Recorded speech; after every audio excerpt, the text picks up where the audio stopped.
we're going to play ourselves a little game, and I'm going to make this a regular thing on the open house calls. What I need you guys to do is to test your buzzers. We're going to play a little game of 9/11 trivia. So, Chad, give us your buzzer. Test out your buzzer. What buzzer? I'm not aware. Well, this is where you just go buzz or bing. Oh, buzz. Bing. Oh, I There we thought there go. was something in Discord, a button you could push that made a sound effect. I'm sorry. No, that's all right. I'm just springing this on you guys randomly during the call. I didn't tell you about this in the pre-call, but I'm in a mood. I feel like having some fun. So let's go out to Fung. Fung, test out your buzzer. Buzz. Excellent. Nightly News in Gladstone.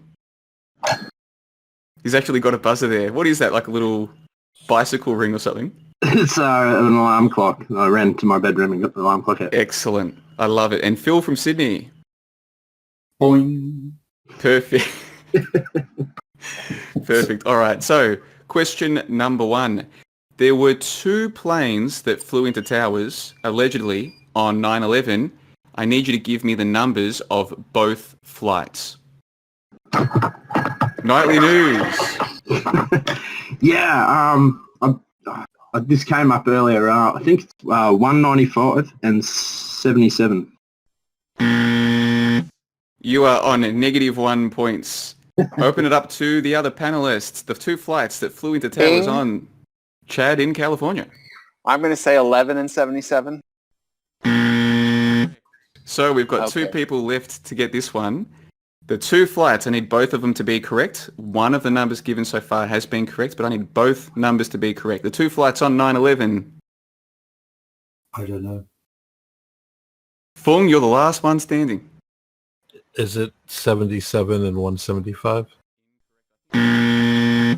No, it was 11 and 175. Yes, and the easy way to remember this is because if you add those 2 numbers and then divide by 2, you get 93. So the average of the 2 flights that went into towers on 9/11 is 93, which is a bit of a hint for the next question. So at the moment, we've got 4 contestants. None of them have got a single question right so far, but we've only asked 1 question. So let's move on to question number 2. On September 11, a flight supposedly crashed into a field and disappeared. What was the flight number of that flight? Nightly News. Would it have been Flight 93? Bingo. All right, we're on the board. We're getting somewhere here now. This makes the 3rd question very, very easy, I'm sure. A flight supposedly flew into the Pentagon on September 11. What was that flight number? Buzz. Fung from Chicago. 77? Flight 77, Fung. Now, do you know how I remember that one easily? No. People are familiar with this idea of magic with a K. You've heard me speak sometimes about this idea of Thelema and Aleister Crowley. Well, in Thelema, 93 is a significant number. And of course, Crowley wrote a book called Liber Oz.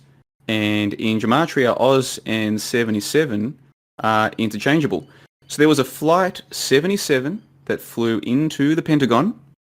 The Pentagon, the soil was turned. That was originally built on September 11, 1941, the same year that Liber Oz was released. So Liber Oz, Liber 77, Flight 77 flies into the Pentagon on September 11, 1941. Fung, this could all be a coincidence, but you've been listening to me speak about these topics for long enough. Do you think it's possible that there's more to this than just coincidence? I think that'd probably be the best inference. That's what I'm inferring, yeah. I think there's more to this than coincidence. So if someone's listening to this for the first time and they don't know what I'm talking about, let me repeat this a little bit more slowly for those who are thinking, what is this guy talking about? There were 4 flights that supposedly crashed on September 11. 11 and 175 flew into the Twin Towers. If you add those 2 numbers and divide by 2, you get 93. So the average of those 2 flights is 93, which might seem like a stretch, but there was another flight that disappeared. That was Flight 93. 93 is an important number in Thelema. They believe that many of their key terms add to 93. And Aleister Crowley sometimes signed off with just that number, 93. And then the other flight that day was Flight 77, which is, in Crowleyism, the supreme septenary. He even wrote a book called Liber Oz which is also known as Liebes 77, because Oz and 77 are interchangeable, Flight 77 flew into the Pentagon, and if you look at the official history of the Pentagon, they began building that on September 11, 1941, which was the same year that Liber Oz, the Crowley book, was released.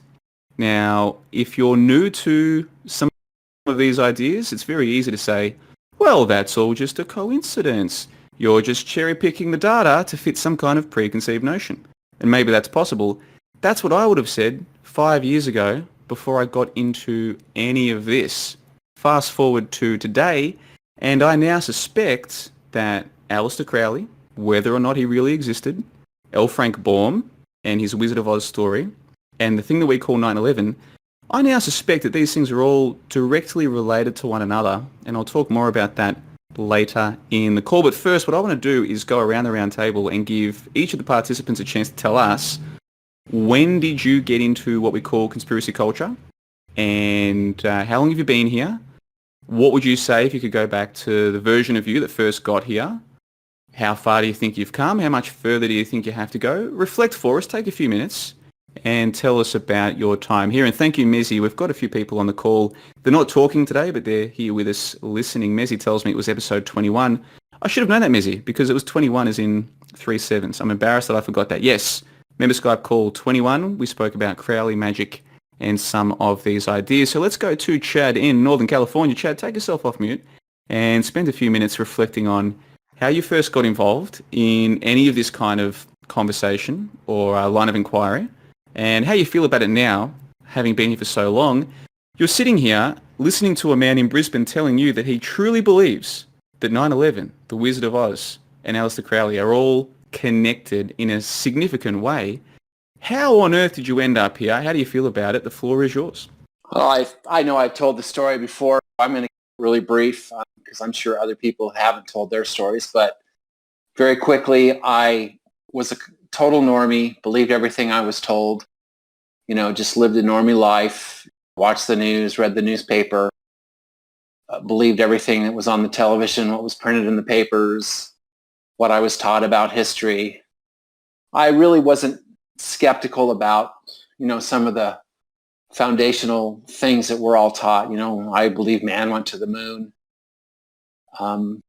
Everything, really. Then about, I would say 4 years ago, I looked into 9/11 because somebody I respected said that he did not believe the official story of 9/11. And I thought, I thought that was a crazy statement, and it surprised me because it was someone who I thought was very intelligent, and I thought that sort of thinking was ridiculous. But because of who he was, I said, all right, I'm going to look into this. And I did, and it was like a switch went off, and I realized, wait a minute, this is not true. And for me, that was really a profound realization that, that 9/11 was not what we were told. And the first question or the first thing I said was, well, then I thought it was basically George Bush was behind it based on my research. And I said, well, who is this George Bush? I never really researched him. I said, if what I've read is true, this must be some evil man that I totally misjudged. I mean, I voted for the Republican. I thought he was a good person. Well, I've come a long way with my understanding of 9/11, but at the time I thought, well, the government did it.